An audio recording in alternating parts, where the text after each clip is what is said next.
What's going on, everyone? Chris from Pickdawgz.com here with your free pick in the Brooklyn Nets versus Miami Heat NBA matchup going down Friday, February 7th, 2025. Just a reminder, if you haven't already, make sure you're subscribed to our channel and smash that thumbs up. And if you're looking for my best bets, the games that I love, head to Pickdawgz.com.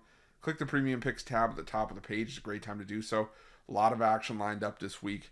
Got a huge college hoops card on Saturday. NBA and NHL are going to be in the mix all weekend, and it's Super Bowl Sunday. So, again, great time to jump on something, whether it's daily or long-term pass. Remember to use that promo code PICK at checkout for 15% off your purchase. We've also got products for those who make big bets and for those with big bankrolls, those looking for a VIP experience where you're going to get things like late alert plays closer to game time, where we're going to track line movement for you, try to get you the best possible number compared to the closing line. So if that sounds like something that you're interested in, text the number on the screen for more information, even if it's just to find out if it's right for you.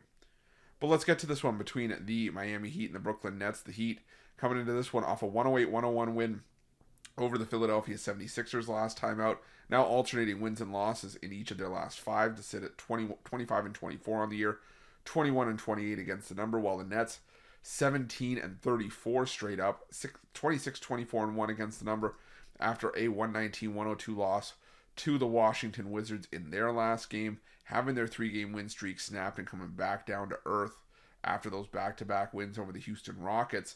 And, you know, the thing about the Miami Heat is that they were a very active team at the trade deadline. They finally ended the Jimmy Butler saga, and I think actually got a decent return for Jimmy Butler as well, headlined by Andrew Wiggins. And, you know, I think that this is a Miami team that is starting to maybe come into form a little bit more.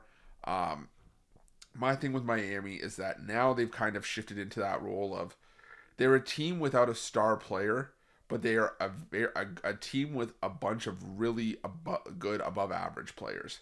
And it's like you don't just build around your one star like your LeBrons or I was going to say Luka Doncic, but clearly the Dallas Mavericks had no problem moving him, but you don't have the one star that you're building around. You're Nikola Jokic, where you have one big piece and a bunch of complementary pieces. No, these are just a bunch of complementary pieces that complement what they do really well.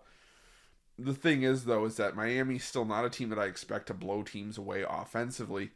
And do I expect them to do that here to Brooklyn? I'm not sure. I don't expect Miami to overwhelm Brooklyn offensively.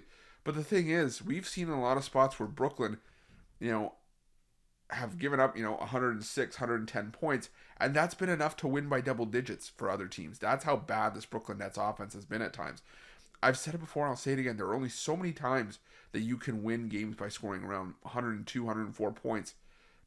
But in today's NBA, that just doesn't work, far more often than not. Brooklyn in their last 10 games scored 102 points or less in 8 of their last 10 games, and they've scored below 100 in 5 of those games as well. So, I'm going to go with what I've felt has been at least semi-profitable with Brooklyn Nets games, especially in the last 10, like I mentioned, and that's to take the under. Like I said, I think that Miami can do enough to get the cover here. If I had to pick a side, I'd probably pick Miami in this game, but I think the under is the stronger play. The under 8-2 in Brooklyn's last 10 games, and I think this cap on the under is just more about Brooklyn, once again, not being able to do a whole lot offensively. Miami's a team that normally predicates itself on playing some really good defense, and I think the Miami Heat can hold down the Brooklyn Nets here. And who knows, we may not even see the new pieces in the lineup yet. I want to see if the new pieces are going to show up for the Miami Heat before I really commit to backing the Heat against the number. But I think the under is the stronger play for me here. So give me the under between the Nets and the Heat, and that's going to be my free pick. But just a reminder, if you haven't already, make sure you're subscribed to our channel and smash that thumbs up. And if you're looking for my best bets, you can find those at Pickdawgz Premium. While you're at Pickdawgz, check out our betting tools. They're 100% free. They're the best betting tools in the business and tools that you want to make sure that you have in your back pocket when you're making your best bets for the day's action. Thanks for watching. See you guys soon.